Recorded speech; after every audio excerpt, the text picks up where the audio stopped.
Yoo-hoo! It's the time for package from China.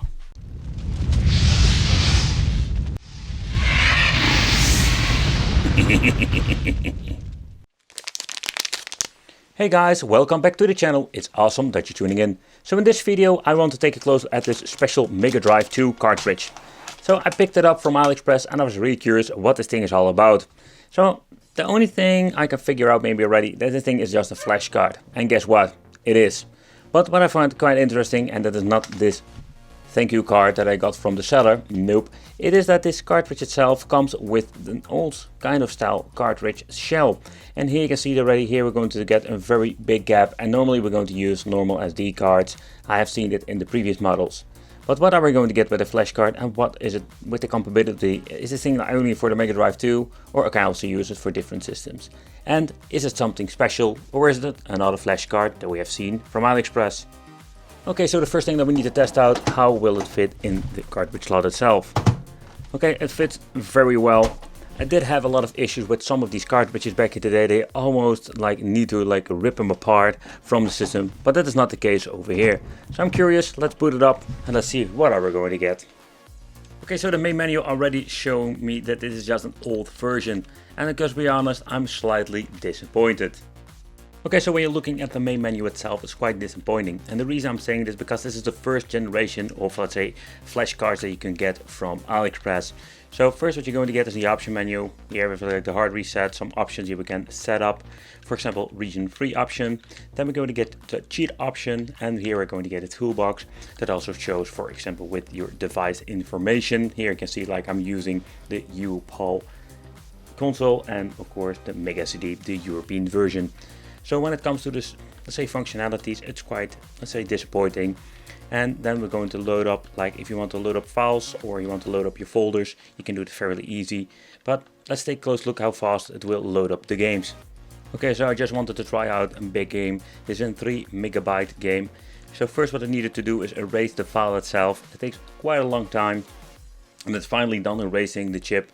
Then we can finally write the file to the chip itself. So basically what it does, it mimics a cartridge. And here you can see this is a 3 MB. Of course, if you're going to take yourself a 201 or 512 kilobytes, it's going to be slightly faster. But I can tell you, this is not the way how you want to play your stuff. This is a little bit of a bummer. And what I already told you, this is the first generation, the flash cards that you can get. And in my opinion, they're absolutely not the best. But if you want to wait, that is something up to you. And of course, if you just want to play these games this way, it's an option. What I do like about this is that you can even load up some, let's say, homebrew versions, games that they modified and upgraded in different ways. So that's just a great way to play. And here you can see when you load up a game, it works like an original one.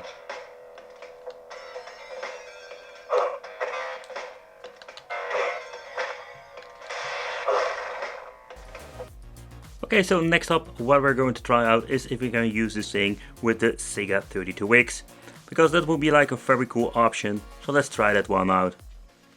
Okay, so next up, what we're going to combine with the 32X, we're going to load up a file that is not from a region. We're going to put the region free on and just see if we can boot up a different region game. Okay, so next up, what I want to try out on a 32X game, this is even a bigger size. This is not even a 3, but it is a 4 megabyte file.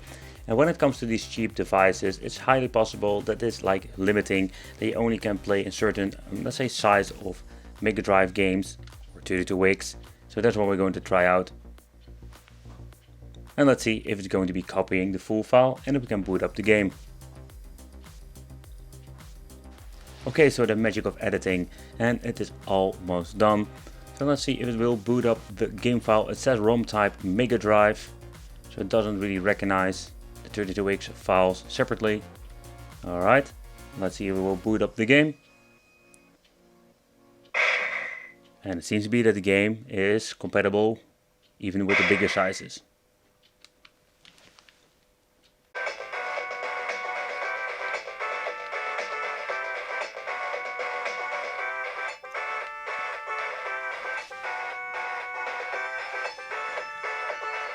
And also choose a different region. And normally I'm going to get the message that I can't play the game, but it seems to be working just fine.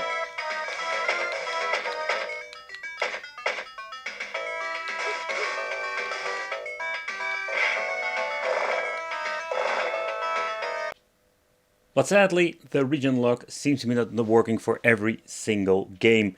So that is something you take consideration. I just want to quickly try a couple of games, and after like the second try, this is what I was going to get. Disappointing.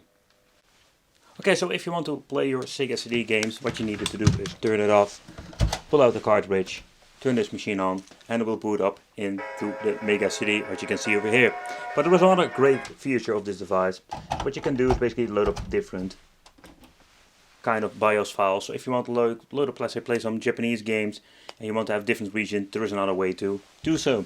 What you're going to do is load up your BIOS file through the EverDrive, and when you're going to do this, it will boot up into a different BIOS. So what is convenient is that the BIOS files are super small, so the only thing you need to do is wait a couple of seconds.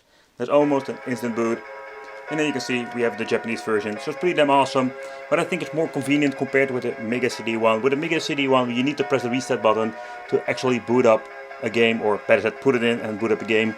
And here you can just flip it open, put the game in, and we're ready to go, and we can play your game. So I think it's a pretty cool feature for also the cheap EverDrive versions. Okay guys, so let's do a quick teardown and let's see what we're going to get in the inside.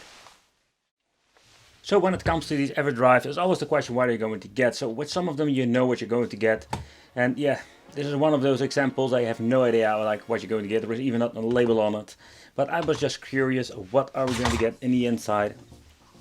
Because that's what we're going to do, break the seal. And we cannot connect to customer support anymore, because that was the label saying on the plastic. And yeah, one of those things, I'm more like, I don't care, I don't give a shit. I just want to see what is inside this thing. Like all this freaking same. That is the main question for today. So they're still using a different kind of PCB. So what I mean with a different PCB, like there are a lot of different qualities and different colors. And this is just the old school green machine that we have seen before.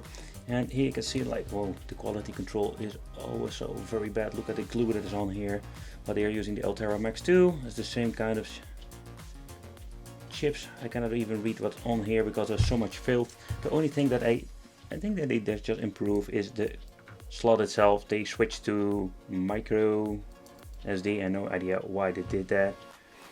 I don't know what is going on over here. So doesn't this need to be soldered on there? It's kind of weird, man. You know, like it's only soldered to one part of the connector. So the quality control of this thing is pretty damn bad. So let's give you an example. So this is the older model. So let's take this thing apart. I will show you what you're going to get with this. So this is around $25, and like let's say the cheap versions, and it's almost like in deja vu, don't you think so? So in here you can see like they did some minor improvements. Again, we mentioned a couple of times that they just swapped out the way you can put in the SD card. But when you're looking over here, you can still see the option is there. I don't know if this thing was even compatible with the normal mini of micro SD, don't know for sure. But in the end, like they are just relabeling these things and just giving you the same old crap again over and over. Is this really bad? That is something you need to decide, in my opinion. I think like these are like really old technology, especially when it comes to the loading times. And yeah, the quality control is really bad. Like when you can see with the connector over here, this thing has been soldered on the PCB like it should be. This one isn't. So that is pretty damn bad, if you ask me. So if you're finding a cartridge like this, it's highly possible it's just a flash card. And I must say that I was surprised that they put so many of these freaking labels on it, like you cannot open it up or you may not open it up. And you can see by opening up, that's maybe a reason why, because the soldering is quite bad. When it comes to the quality, I was very disappointed. Let me know what you think of this. I want to thank you for watching. Consider subscribing, hit that little bell, and I will see you in the next video.